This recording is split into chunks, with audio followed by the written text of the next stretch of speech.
When it comes to the people who are teaching your Brazilian Jiu-Jitsu class, generally they are going to have a higher rank.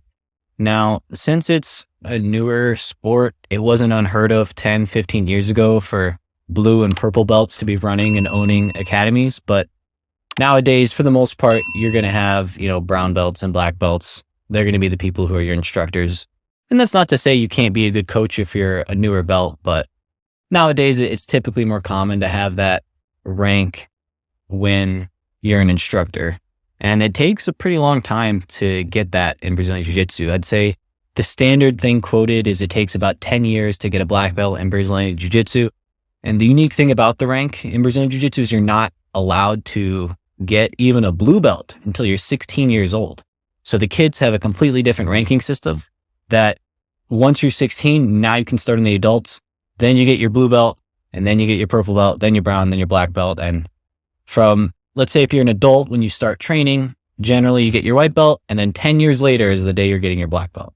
But the most important thing when it comes to judging the quality of instructor is not actually the rank around their waist or their belt. It's going to be the way they teach classes and their own personal experience and philosophy. Because just like how there are different moves and skills and things you can spec into in Brazilian Jiu-Jitsu, there's a limited number of things you can do.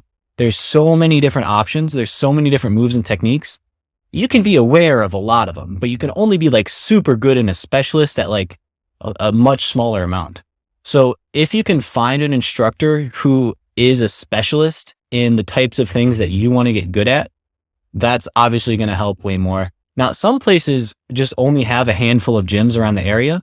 And in that case, what you can do is just go up to the gym and practice and view different videos online. There are like the world's best instructors actively spend time making videos, breaking down the technique on Brazilian Jiu-Jitsu.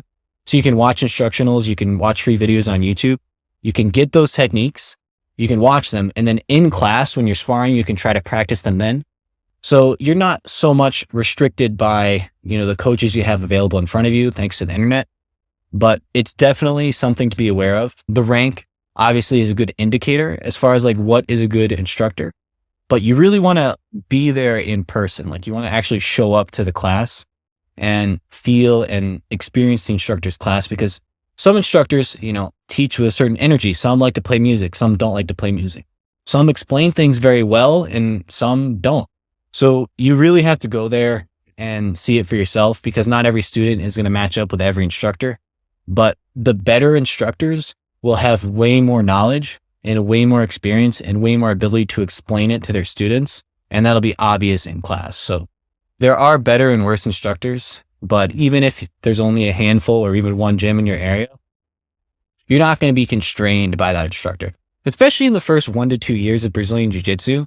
For the most part, for the first 1 or 2 years, you're kind of just learning the basics. Like once you start getting into your blue and your purple belt is when the specialization of your instructor is going to matter a lot more.